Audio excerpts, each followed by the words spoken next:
Yo, people, welcome back to the YouTube channel. Welcome back to another live stream. Welcome back to the GVO show. First time in a while that we've done this. We are back with Alfie. Big ups, Alfie, for joining once again. What is up, guys? Here's How's everyone doing? yo, and listen, this link is in the title, people. So it easily just stay on your tabs and give Alfie a subscription once you're watching this, either on the live or on the playback. And yeah, I'm gonna get straight into it. Uh, Alfie, if you are still there, um. Arsenal, bro. If people Mm. didn't catch your match reaction, what did you think of the game?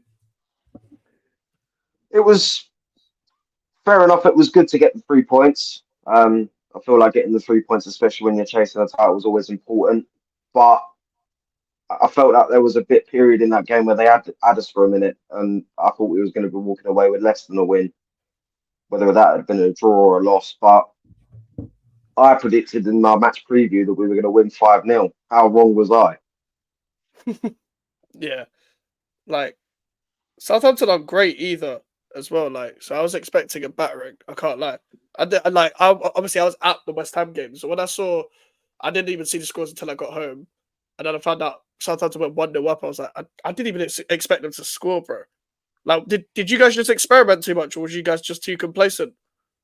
I think it might have been a bit of complacency, to be perfectly honest with you. I feel like it looked as if for some periods during that game we thought even the players on the pitch must have thought that we don't really need to go up a gear in this game. We know that we've really pretty much got this game won. So I just think it was a case of opening up a small little gap in the defence, Cameron Archer pushing through and putting the ball in the back of the net. Like, when you look at Arsenal overall, you haven't lost a game yet. I don't think. Yeah. No, Like you may not be top of the league. You haven't lost a game yet. You got over the line against Southampton. I feel like Arsenal always have these performances at the start of the season where you may not be playing convincingly, but you always get the results. And whether it's a draw or win over the line, what have you made of the start of the season so far? When you're looking out overall, like taking it into the international break. there are games I feel like we could have won and probably should have won. Mm. Um, but on the other hand, we've not really put a foot wrong so far this season. Yes, we've had games where we've struggled quite a bit to get over the line, but obviously the game against Leicester and Southampton springs to mind. Um, Quickly, just replying to Jonathan's chat, Calafiori, what a player, man! I feel like he's been fantastic at left back, especially where he's coming for Arsenal, and definitely been an improvement on what we've had in recent times in that position. That's intriguing because obviously usually it'll be Ben White right back, Timber left back. Obviously Ben White's I think he got an injury, Yeah, so the competition now with Calafiori there, Timber there, Ben White there. You just keep it how it is for now. Then is Ben White once he comes back, he's just got to hold bench for a bit and then like see how Timber and Calafiori do it. well, I feel like Ben White's going to have to put in a lot of work to get back into that team. Obviously, Timber's putting in some brilliant performances at right back when he's coming in that position. Mm. Um, and obviously, Timber feels like a brand new signing to Arsenal fans because we didn't get to see much of him last season, and we're finally starting to see him play well and have the ability to compete in a tough league against tough opposition. Oh, fair enough. Like that's the thing with Calafiori. I was always thinking in my head like he's a centre back naturally, so him coming to play left back, what's it called? For like the first time on a regular basis, is he going to be like look out of place or anything like that? And the only game I've seen, I think the only games I've seen where he played is PSG and Man City, and I think he held his own against PSG. I think he could have been a bit better, but against City, like he scored a great goal, and obviously you have to defend with 10 men after that. Like I feel like I didn't think he would be integrated in so quick, but the fact that he's come in, Timber's come in, and Ben White, someone who's puts in quite good performances from what I see. Is now on the bench. It kind of just says a lot more now about your depth in Yeah, terms of those positions, in terms of those specific positions. Like, you happy with the depth then that you got going on in the defensive positions? I'm definitely happy with the depth we've got in defence. I feel like we're quite strong in defence. I feel like we're, if I'm out of line for saying this, so be it. But I feel like we've got one of the best defenses in Europe. Mm, So definitely. you can't help but be confident when you've got players like that at the back who are willing to die for the badge. Yeah, obviously, like you beat Leicester and Southampton back to back at home, but you also went through that big period of like Tottenham away, Atalanta, Man City, PSG. How do you think you've handled that period of games? Because everyone was looking at that period of games thinking, how are Arsenal going to handle that? But so far, so good. No, you haven't lost it in any of those games. Must be a mentality thing.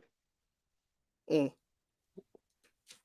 Like, like that's the thing. Like with Arsenal, though, you guys always perform well at this stage of the season. It's just when we look at the last 6 months, it's like even last season, yeah, you guys performed quite well, and then you lost one game, and then it just fucked up the title for you. Yeah, Because I mean, you guys did kind of fuck up again. Then again, you guys were probably experimenting too much. Like at the start of last season, you lost 4 games like before January, I think, and then you lost against Villa. So now is it just a case of you got to go up a gear because as the games get harder and harder, or do you think are you just happy with the general performances?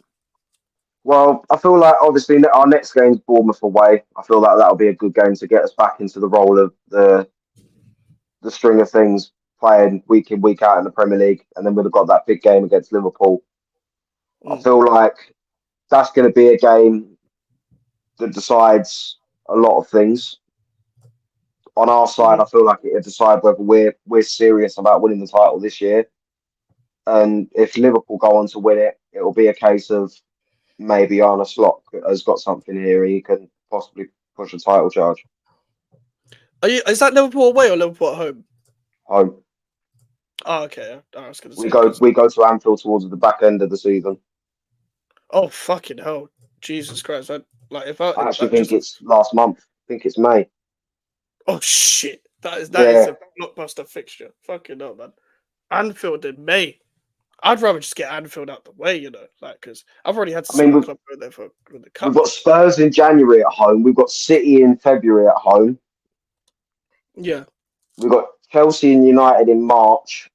Mm. So I mean, if you get through all of that, then you've got a great chance. But we're looking so far ahead. It's like I guess you yeah, kind of would rather have those games in like February rather than May though, yeah, because like the business end of the season is where you look at the season, you're like you don't have to care about performances anymore. You just care about results. But I feel like Arsenal are performing like that now. I mm, feel like they did that last season as well. I feel like that's kind of what messed you up last season, where you guys were hanging on to results and clinging on to results more for the start of the season than you were at the end of the season, where yeah. you were like scrapping for like wins and draws and stuff. I feel like your best moments, like especially because you guys got a settled team, a settled manager, and a lot of the players have played with each other before. I feel like your best performances have got to come early rather than later because you Yeah, can scrap for results in the business end of the season. Nobody cares about performances then if you're battling for a league. Like that's why Man City win the league all the time because they just click. It's not even performances; they just know how to win in the back end of May and stuff like that as well. That's why they do it every year. mm. But still, though, like you're unbeaten still. God knows when the first loss will come in. But like, is it going to be a case of you're going to have to look back at the summer transfer window and think maybe we could have done a bit more, or do you think it'll come down to City's injury of Rodri? Maybe they'll look back at that and see if if they haven't dealt with that properly. Like, what do you think is going to decide it? I feel like it's a combination of the two. Obviously, Rodri's injury plays a big part in how our season's probably going to go because Rodri's a key player in that midfield for City. Mm, But at the same time, you're always going to get that overarching feeling in the back of your neck, thinking maybe we could have done more in the window. Maybe yeah, if we'd have got that one player that we needed, that one attacking player, maybe things could be different here. But I guess it's just a case of whatever happens, happens at the moment at this moment in time. fair enough. Fair enough. Fair enough. I'm gonna move on to the Aston Villa Man United game. Aston Oh Villa nil, God, Man United nil. I want to start off with this because John Duran has signed a new contract with Aston Mm-hmm. Villa. He signed a new contract with Aston Villa. He's delighted, apparently, after doing all of this in the summer. Bro, this fucking turnaround was quicker than Arsenal with Xhaka. Legit. Like, if people don't have short memories, in the summer it was Duran's doing all of this, and what's it called? Villa fans were like, "Yeah, get him out of here, get him out of here." And then he's kept by the club because they priced everyone out. He's And he then scored the goes and winner at forced West them Ham. off the pitch. Yeah, scored the winner at West Ham. Scored the winner against Bayern. Scored against Scored the Leicester. winner against Everton. Yeah, Everton, Leicester. This is ridiculous. Like, how has this happened? How has this turned around like this? Like, I don't understand. It's ridiculous form. And he signed it till 2030. It's a 6-year Didn't realise deal. it was that much of an extension. Jesus. And apparently Fabricio's coming out saying that they wanted 50 million for Duran to sell him. But for a player that was supposedly unhappy at the club and doesn't particularly get along with the manager, what the fuck is actually going on with this? Because a lot of West Ham fans were still twerking for Duran. So we should have got Duran and should have got this. Clearly, they were never going to sell him. Clearly, we knew, okay, we're not going to rise the fee for that. We're not going to bid 50 million. And even if we got Duran for 50 million, this fan base would be in uproar anyway. Be like, why do we get this guy for 50 million? I would have wrote him off before he even played football. But this, I don't get it. I don't get it. Like, the guy's been amazing. To be honest with you, if it wasn't for Haaland, if I was doing a team of the season so far video, I'd probably put him in if Haaland didn't exist. Like, because that like to score this many goals from the bench is getting ridiculous now. The goal, like, he came on against Bayern Munich of all teams and scored. That game was mad. He came on against us and scored against us. Of course he did. We got some musty in the chat as well. Like, this is ridiculous. He just, like, the Chelsea deal broke down. The West Ham deal broke down. And then he stays at Villa. And eventually, surely, you're looking at Duran and thinking, he's got to start eventually. Like, Watkins he keeps on not scoring. And Duran comes in. Surely that's going to change eventually. Because the guy's hasn't played a single start in Premier League and Champions League football. Like, surely you got to be looking at that and thinking, I'm starting soon. Like, surely. Like, because Morgan Rogers is played well alongside Watkins. Yeah. But maybe it has to be Rogers and Duran up front. Surely, what have you made of Duran so far this season? Oh, he's been class. He has been class. Yeah. I don't think there's anything else that can be said. I mean, the way, I don't know whether we'd agree at the amount of game time he's getting or the way he's playing games in the case of coming off the bench, but the performances he's made coming off the bench have been outstanding. Yeah. And do you know what? As much as I talk about the game time, maybe Emery looks at it and thinks, okay, Duran's better coming off the bench. Maybe that's just him. Maybe if he starts, he's not as effective. Maybe when players are tired, that's him. Like, but it's also the ability to strike the ball from outside the box, to be a poacher. So when you're back to goal, be really good at this age. To be like 2021 and be good when you're back to goal is a skill in itself. Yeah. Because that usually comes into your game a lot later.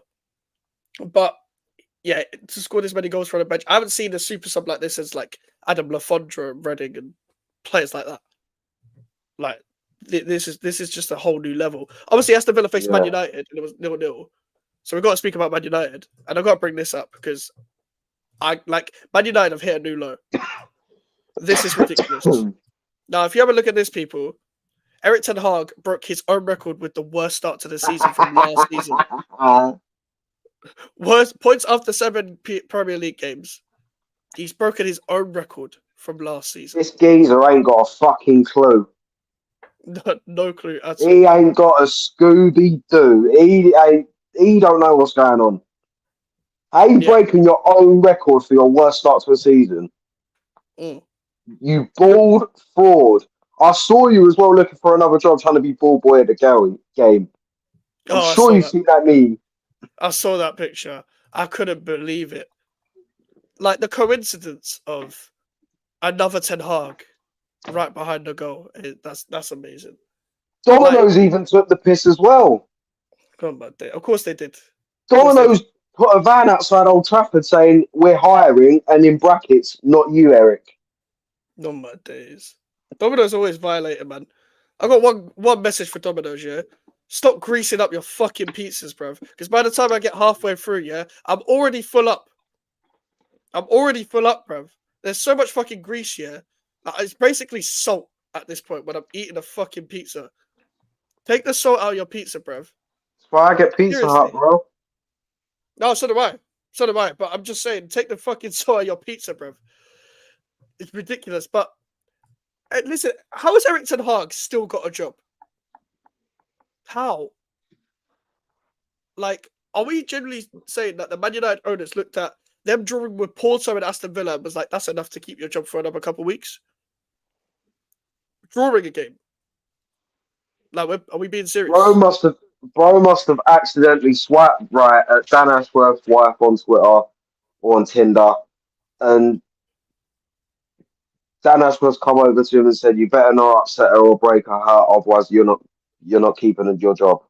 And that's the only thing that's keeping him in the job right now. I mean, that is the only explanation. If he is shagging Dan Ashworth's wife, fair play. He's smart. He's a smart man, and I thought that's a one way to keep your job, man. Fair play. But even if this is the problem, like when you watch Man United, like what are they? Like, do they even have a style of play? No, they don't. They really don't. And Ten Hag has been here for 2 years. And we're 2.5 years deep into Ten Hag at Old Trafford. Yeah. So No style of play. You turn great players to shit. Mm. You're coming out saying that your defense was really proactive. You ain't got a clue. You still think Rashford's worth a damn. I just don't know where they go from here. I don't get Ten Hag. Like, I don't get him. I don't get what his strategy is, even when benching players. Yeah, because you know the one time he benched Rashford was when Rashford was playing at his best against Porto, and then he took him off at half time. That was the only game he actually was playing well, and you actually took him off. The other games where he wasn't playing well, you kept him on. You kept him on, but he's sticking up the place, and everyone's like, yeah, everyone's like, he's very ruthless for benching Martinez and De Ligt for Villa and putting Evans and Maguire on. But then why is Fernandes still starting? Why is Rashford still starting? Why is Garnacho still starting? Why is Amad Diallo getting 0 minutes against Aston Villa when he's pretty much your best winger? He's your best winger, and he's getting 0 minutes. Anthony's coming on over him. Anthony's shit, bro. Anthony's the worst Man United signing, I think. I think he's the worst. He's tied with Bebe at the moment. I think he's worse than Bebe. You know what? Bebe is now scoring free kicks in AFCON. Anthony won't get that career save. He's got to go to, I don't know, like Panathinaikos or some shit. I can see him in like Panathinaikos. You know, when you see them random players like at these random clubs like from like years ago, when you see like fucking Hulk at Zenit and shit like that. I can see him at like a club like Zenit. It's an Arsenal, bigger Alfie, but like I don't get what Man United are. If they listen, my message to Ineos, yeah, keep Ten Hag in for at least another month because we face you in the second game coming back. So I'm gonna have to need Ten Hag to stay because we need all the help we can get.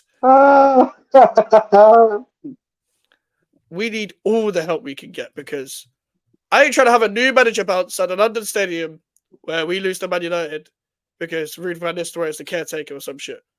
I'm trying to see Ten Hag staying for at least because I need that Wan-Bissaka masterclass against his former club. I heard someone say give it Rooney till the end of the season. Give it Rooney. No chance. Like he actually won a game at Plymouth, and now they want to give him a Man United job. That's why he got sent off. Yeah, you got sent off like last week, I think. Jesus. Like, fair play really hasn't fucking changed at all. But this is the thing with Man United. You're gonna have to sit on this for another 2 weeks. Like Man United fans, I know you probably wanted the short-term pain for long-term gain, so like you would have lost and then Ten Hag would have got sacked, but that hasn't worked out because you drawn the game and you're now dragging on to whatever the fuck you're doing for another couple weeks. And by the time you come back from international break, nothing would have changed. Nothing. You're still trying to drag out this process. I don't even know what this fucking process is. I don't know what you're trying to do. I don't know what the end goal is. I wasn't aware that United had a process. Yeah, like I wasn't either. Like when Ten Hag came in, he was meant to be this guy that was going to coach the same style of football as he did at Ajax, and then he fucked that off after 2 games after getting battered by Brentford and Brighton. Clearly didn't believe in himself that much. And then since that Liverpool game where they got battered 7-0, they have not been the same since. No. Like that Carabao Cup win, then they lost to Liverpool. They have been shit ever since. Mm-hmm. Ever since then. There was a De Gea saga, and then Anana came in. Then there was last season where they finished bottom of their group in the Champions League, drawing to Copenhagen and Galatasaray. Like, there was those games as well. That they haven't changed. They haven't changed. Nothing's changed with Man United. And I didn't expect anything to change. This is why I predicted them to finish 8th at the start of the season. And people thought I was mad. People thought I was mad for predicting them to finish 8th. Just because of the name of Man United. Big teams can finish 8th. Yep. They're a massive club. Massive club. We did it twice in a row. Exactly. They're acting like people can't finish. Like, Big Six team has to finish in the Big Six. That's not going to happen this season. That's where Chelsea finished 11th a couple of seasons ago. Yeah, they did. Yeah. They did. And this is the thing, like, people are talking about Ineos. The difference is between all these ownerships, yeah. Chelsea, you can know what Chelsea are trying to do. And Maresca's been there for 2 months. I don't know what Ten Hag's trying to do. He's been there for 2 years. 2 years. You've got no excuses. You've been backed. They've got rid of players for you. They've signed players for you. What more do you want? Exactly. I don't understand it. But quickly on West Ham, I'm going to just want to diffuse this rumour quick. Man said, first day of international break and we're getting transfer rumours. This is how I know it's a slow news day. West Ham are interested in bringing Jose Perez back to the Premier League and hope that Villarreal player can improve their attacking options. No, we are not, because it's look at the source, caught offside. That source, yeah, is genuinely awful. They lie out their teeth every year. And the signing doesn't even make any sense. We have 4 wingers already. And even in wingers that can play number 10, we've got those already. Jose Perez is like 31. I don't care if he's doing well at like Villarreal or whatever. Bring him back, Jose Perez. He was on a free like a year ago. Get out of here, man. About Jose Perez. It's not 2016, bruv. Talk about Jose Perez. We've got Bowen, Somerville, Guilherme, and Kudus, and Paquetá. They're talking to me about Jose Perez. Oh yeah, because that's such a solution. Like, we're not going in for Jose Perez. I don't know why people even try to entertain it. Like, I don't get it. But moving on to Liverpool. Liverpool are first. What have you made of Liverpool so far? They've been strong. They've been really, really strong at the start of the season where I expected them to be finding their feet. Obviously, new manager, new setup, new system. Not really sure how they're going to click together. But Liverpool are clicking. And it's concerning. Are you concerned for like the league title? Like, do you think they'll be in the race? Well, they've got 2 big games coming up, Liverpool. They've got Chelsea. First came back from the international break, and then they've got us. I feel like those 2 games are going to be a real test for Liverpool to see how strong they're going to be this season. Obviously, Chelsea are kind of in the same situation, not same situation in terms of where Liverpool have been in the past few seasons, but they're in the same situation with the new manager coming in. Chelsea are clicking really well as well, which means Liverpool's next game is going to be tough. Then they've got to come to the Emirates, another tough game. Trossard's going to be out walking his dogs that day.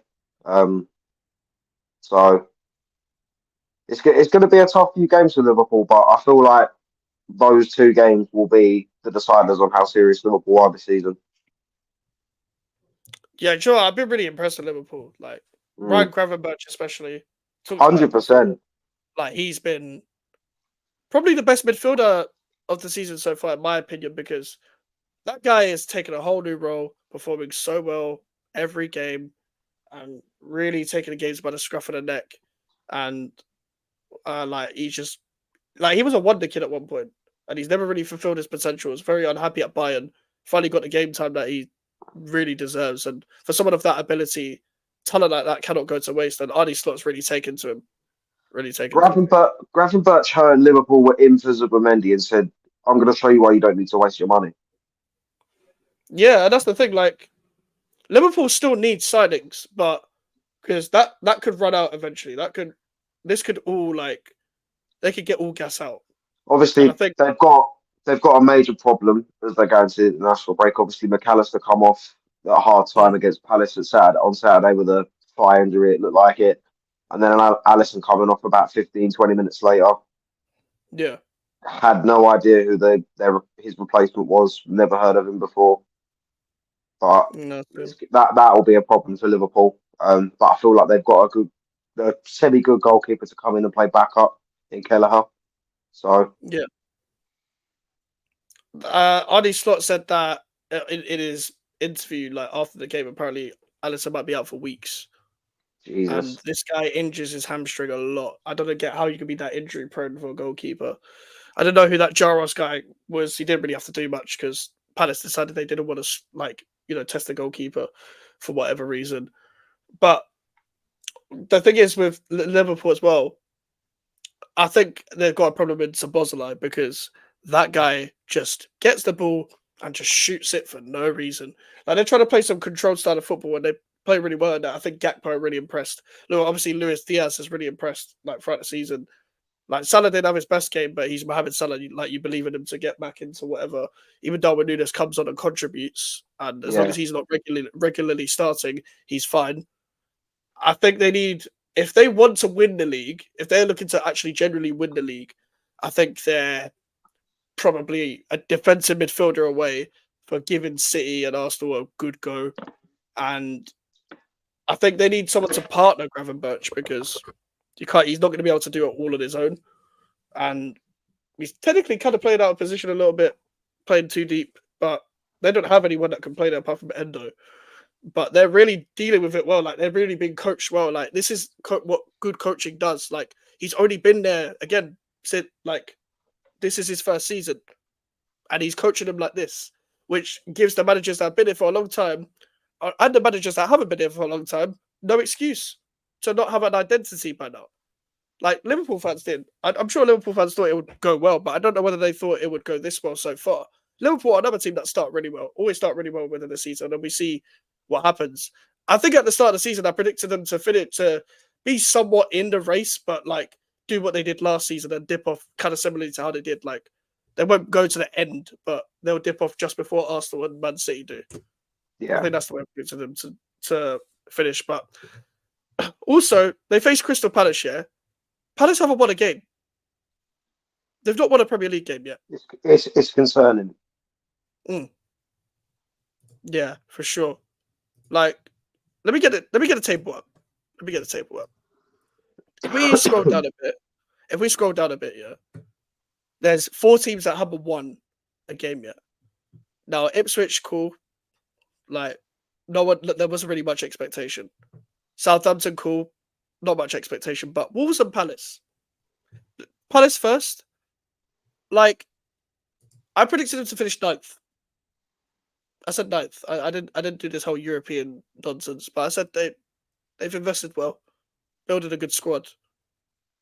But I generally don't know what's gone wrong. I don't have a clue on why they are 18th at this current moment in time. 7 games in, and you haven't won a game. Now, cool. You could say they faced Man United, faced Liverpool, they faced us, but I expected to lose that game. But they had Brentford away at the start of the season. They've had Everton away. They've lost both of them games as well. Like There's games there where they could have taken points. I don't know what's going wrong there. I'm very confused. A lot of Palace fans are maybe saying it's Michael Elise they haven't replaced him well. Like just the magic of Elise because he's obviously gone to Bayern now. Yeah. So you reckon they've missed Elise? Do you reckon Elise is the reason why? I think it's a big chunk out of the team, 100%. Mm, I don't feel yeah. that they've got the same creativity they have got on that side when Elise was in the team. So yeah, I feel like that might be the missing piece and the main reason for Palace's poor form. I'm gonna like talk about this team as well before I get into a couple more questions. Like Wolves, what's going on? What do you reckon's going on with Wolves right now? Like they haven't won a game either. They're right at the bottom. They lost 5-3 to Brentford. What the fuck is going on at Wolves? Do you think? They're fucked. Simple as that, Simple yeah. as. Simple as. But And why? it's hard to say because there's some situations where you just look at a team and you see that something's going wrong, but you just can't figure out what is going wrong. Mm. Yeah, like for me, my problem with them is that they've changed formation. They changed their whole system, and they didn't need to. Like they played 3 at the back last season. Gary O'Neill wants to play 4 at the back. They played that throughout the whole preseason, and pretty much like they haven't won a game with playing 4 at the back. And Wolves never do well playing 4 at the back. Like, they do this thing where they go 4 at the back, then they do horrible, and then change back to their usual self and go 3 at the back again.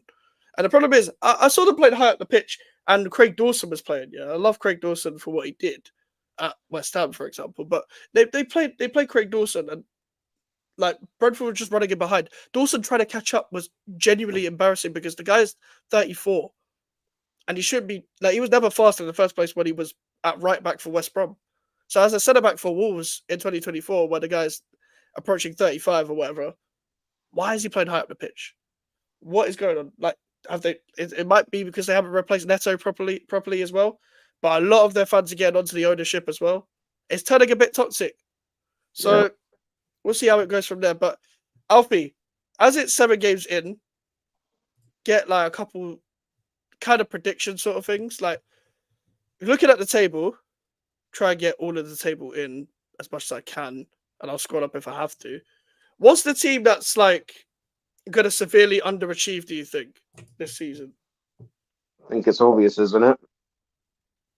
Wolves. Or Man United. United. Yeah, that makes sense. I agree, honestly. Like, I never thought they were going to finish like top 6 anyway. But it's just like all this hype from Man United fans that they do every year I feel to do like fucking. the way I see it is, I don't think Ten Hag will survive until Christmas, and whoever comes in to replace them will be till the end of the season, and all they'll be doing is just putting plasters over axe wounds. They love an interim. It's They blatantly going to be really rude do. by this bro. They really do. Do you know what? If they've learned from like their old mistakes with this new owner, like, and because it's a different ownership and stuff, and they hire Ruud van Nistelrooy as an interim, and he does well, for example, he goes on like a run. They still won't hire him as a permanent manager if they are smart. They'll get a proper manager in because they did the same mistake with Solskjaer, and look how that turned out. But the problem is the fans are gonna want someone that knows the club because the whole background and stuff, and because he's a former player, they'll get behind him because Yeah. he knows the club. So that's going to be interesting to see how that turns out. Because I think if they hire Ruud van Nistelrooy as a permanent manager, nothing's changed. Nothing's going to No. change. Like he's a good coach. Don't get me wrong. He's done well at PSV and stuff, but nothing's good. He was linked with the permanent manager to Burnley. He was linked to be the permanent Burnley manager this summer to take over from what Vincent Company was doing. So I don't know. I don't think it's a great idea. Who's going to severely overachieve? Do you think? Um. Sorry, what did you say? No, I was just thinking of who I was going to say. Oh, okay. I'd probably say Brighton. Oh, you reckon? Yeah. I feel like Brighton are looking really strong under Fabian Herzog. Mm. Obviously beating Tottenham yesterday as well. That's always going to give them a bit of confidence, especially coming from 2-0 down. Um,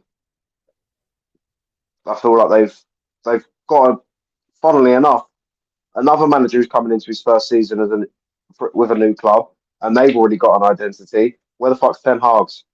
Yeah, exactly. Exactly. And that's what Brighton are best at doing as well, is getting the replacement in and pretty much having the identity straight away because their players are so used to a style of football, so they hire a particular kind of manager, so they pretty much keep the same style. Yeah, every season pretty much, but it's just slightly tweaked. So Brighton Nice, want like nice to if see Welb's doing well as well. Welbeck's had a great season so far. Welbeck's had a like 100%. listen, again, he should have finished one of the chances yesterday, but he ended up scoring the winner. And Welbeck again, he's older than the manager. By the way, he's older than the manager, which is hilarious. And he's still doing it in 2024. I've like grown up watching this guy breaking through at Man United, and he's still doing bits at Brighton. So fair play to him. Like I can't even argue it. Like he's a good striker as well. He's lost all of his pace and like that he used to have when he was young. He's kind of just being a poacher now, just finishing it. He's still got good technique because you don't lose that shit. So No. fair play to him. For me, like overachieving teams, I'm gonna go Fulham. I've been really impressed with Fulham. Like Yeah. I think the way Marco Silva is coaching them, the way he's getting Andres Pereira, Smith Rowe, and Iwobi fitting them all into the same team, signing Sanderberger, Anthony Robinson's playing well, Kenny Tete's playing well, Raul Jimenez has had a great start to the season. Fair play to him. He's Adama getting Adama Traore. Traore playing well as Yeah. well. Adama Traore's playing well. Obviously, he can't finish. He never can. Never will. To be fair, But they went to City at the weekend and they didn't even play bad. mm, They played quite well. yeah, like they pretty much approached the game like the old Wolves team did with Nuno, like with Jimenez Yeah. and Traore running in behind and stuff. Like they gave them a game, man. And they're going to give a lot of teams a game. I don't even know how we got a draw against them. To be honest, they deserve to win. And Marco Silva's really good at getting the best out of what he has, and great signings as well, like Joaquin Anderson at centre back. Like he started really well with Calvin Bassey at the back. So fair play to Fulham. I think they're going to overachieve. Who's the first manager that's going to get sacked? Ten Hag. It should be, shouldn't it? It should be. It should be, but it probably won't be. If not Ten Hag, I'm gonna go Gary O'Neill. It kind of has to Yeah. be. I don't think I Either don't like. Gary O'Neill or Russell Martin. Yeah, that's the thing. If Southampton was smart, they would sack him now because they don't have a chance of staying up. But No. I mean, I didn't really rate Gary O'Neill in the first place. I thought he did a decent job, but like, always thought he was quite naive, and I thought Bournemouth were really smart in sacking him and getting Iraola in. And I know they lost against Leicester, but it still looks like a smart thing to do to get Iraola in for Gary O'Neill. So fair play to Bournemouth for that. I'm gonna say Gary O'Neill just because I think Ineos are gonna take too long to sack Eric Ten Hag, Yeah. even though he should be sacked. Listen, Russell Martin, Ten Hag, and Gary O'Neill all should be sacked by now. Steve Cooper is fucking lucky as well. Steve Cooper's lucky he got one win because the way they were going as well. I don't get.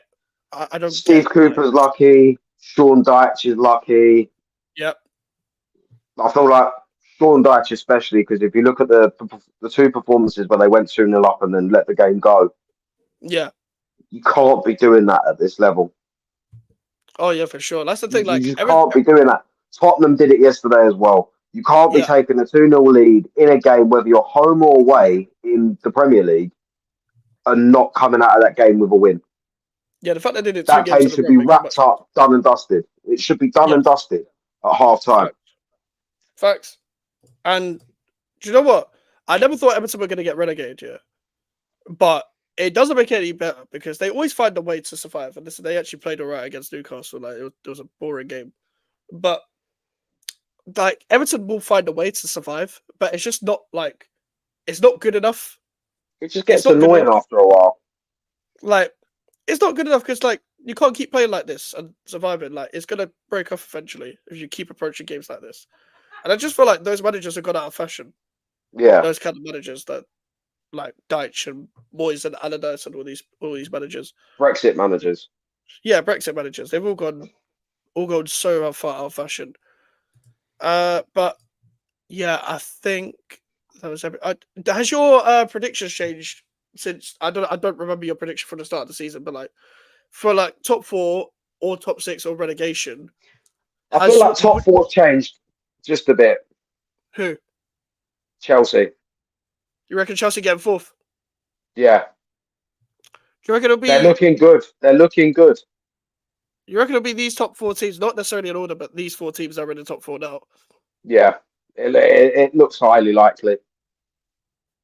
Yeah, do you know what helps Chelsea as well? Like you could pretty much play a whole new team for the Conference League, so they're Exactly. not going to get That's affected by European they've football kept as they've well. kept Palmer out of the Conference League squad completely, so Mm, he'll be perfectly fine for the rest of the season. yeah, that's Maybe good. maybe they've actually got the nail on the head here. Maybe we've missed the trick. They've got a massive fucking team. And I've realised, oh, we can just use half of our whole squad to play in the Conference League and use the rest for the league and the other cups. Yeah, it's actually quite clever. And Yeah. the thing is, I predicted Villa fourth, and I predicted Chelsea to finish sixth. I think Chelsea would like be in the top four battle for sure. Mm. Whether they finish in the top four will be between them and Villa, in my opinion. Um, I think with Villa, the reason why I predicted them to finish fourth was because I thought they're going to get knocked out of the Champions League quite early and then focus on the league again. Because I think the longer they go in the Champions League, the more they'll dip. But they're definitely getting Europe this season because Yeah. even with them, even if they were to dip a lot because they were playing week in week, like 2 games a week, for example, the teams that finish below them haven't upgraded on Villa as a No. team. Only Chelsea you could argue it, and that's it. Because Tottenham haven't, Newcastle haven't, Brighton haven't. Like these teams haven't upgraded on Villa. And Unai Emery is such a good coach. Like I just think he'll find a way. He always does. They'll have games where they struggle, but they've got players coming back. They have quite an injury prone squad in general, but they'll find a way. They'll adjust it a bit, and it'll be fine. Um, what about relegation? At the moment, it feels like Southampton and Wolves are kind of nailed on. I feel like the Mm, last position of the relegated sides is up for grabs, up for conversation. But yeah, at this moment in time, I feel like Southampton and Wolves are the main two that are probably going to go down. yeah. Just don't see Aston, any like ability from either of them. yeah. Like when I looked at Southampton, I know they had that. It was like I was watching Southampton Man United, and I've watched Southampton Bournemouth. Against Bournemouth, they look hopeless, and against Man United, even though they were passing good, playing good, they can't defend and they can't score. Like these are the basics of football. I know they scored against Arsenal, but like you can't rely on Cameron Archer for everything. Like that guy's a young striker. He's not going to be able to score like 20 goals to keep you up or whatever. Not only So that, they signed him from a team that got relegated last season. yeah, yeah, it's true, it's true. And Cameron Archer's a good player, but they haven't got the players around him to do all of that. Like they've got a good midfield, and that's it. They've got Ukachukwu and Flynn Downs. That's a good midfield. Tyler Dibling's young. He's a I young swear player. He Jan looks Bednarek good. still plays for them. Yeah. They've still got a centre back partnership of Bednarek and Stevens. Like I don't get it. I don't get it. Like they thought they could have those two centre backs and survive again. No, No, no we got relegated chance. with them last time. In fact, they had. I'm pretty sure they even had Bella Kotchap and Salisu last time they got I relegated. They know they had sorry, Walker about this. Peters the last time they were relegated as well. Yeah. So I don't know why they thought this would do any better. And this with a manager that's never managed in the Premier League before, and people were surprised that he even got the Southampton job in the first place after coming off of Swansea. And it's not even like they got automatically promoted. Like, yeah, some teams survive by winning the playoffs and then coming back strong the next season, but they're like Brentford did it. They had the coach of Thomas Frank. Thomas Frank's a way better coach, and like way better than Russell Martin. That's why they're still, doing all right, Brentford, even with the squad that they have, because of Thomas Yeah, Frank. He's a really good coach. Russell Martin doesn't have a plan B. The guy just wants to play out from the back with players that can't play out from the back in the Premier League. mm. And that's what's going to fuck them. And people were mad at Burnley for doing that. Southampton are way worse than that Burnley team from last season. That Burnley team would beat Southampton now. They're even worse. They're probably worse than the Sheffield United team. They're probably worse. They're just not coached properly. They're not coached properly. Like even like, don't get me wrong, yeah. If you had a front three, Cameron Archer, Brent Burrows, and Diaz, and Tyler Dibling, that's not a bad front three to stay up. But No, you haven't got the depth, you haven't got the defense, and you haven't got the consistency to stay up. So that's not gonna work. That's not gonna happen. I think I don't like Wolves are a big question mark. I predicted them to finish like mid-table. I didn't think they were gonna be this bad. I predicted Southampton to stay up just to be unpopular, and Ipswich to stay up to be unpopular. But Southampton are definitely down. Southampton will probably be the 20th place 100%. team for me. What's it called? I think Leicester will still go down. And then it's going to be decided between Ipswich, Everton, and Wolves after that. But I'm going to put my neck out there and say Wolves still go down because of how toxic it is around them. I still think Ipswich have enough to stay up. I just think that they just need to use their home record because Ipswich when they play away from home, they look like a naive team. When they play on like at home, a lot of teams are going to have a hard time going there. They gave Villa a very good game. I reckon we'll struggle there. We have them like last game of the season or some shit like that. But big up to Calvin Phillips. You're still a fucking scrub. And yeah, I'm going to end it there, people. As I said at the start of the video, people, Alfie's link is in the title. So if you haven't subscribed to Alfie, make sure to subscribe, people. And yeah, that is it. Thank you for watching the GBO show once again. We'll have this as many Mondays as we can, people, because life just gets in the way sometimes. And also, when Monday Night Football is very hard to get, games around the times and stuff. But we will have streams as long as we can, people. And I'll try and upload as many videos as I can in the international break. I do have some ideas, so you'll be getting content from me still. Big up to Musty as always in the chat as well. But make sure to like the video, people. Make sure to subscribe if you are new. Social medias are in the description if you want to follow me. And the email for the inquiry.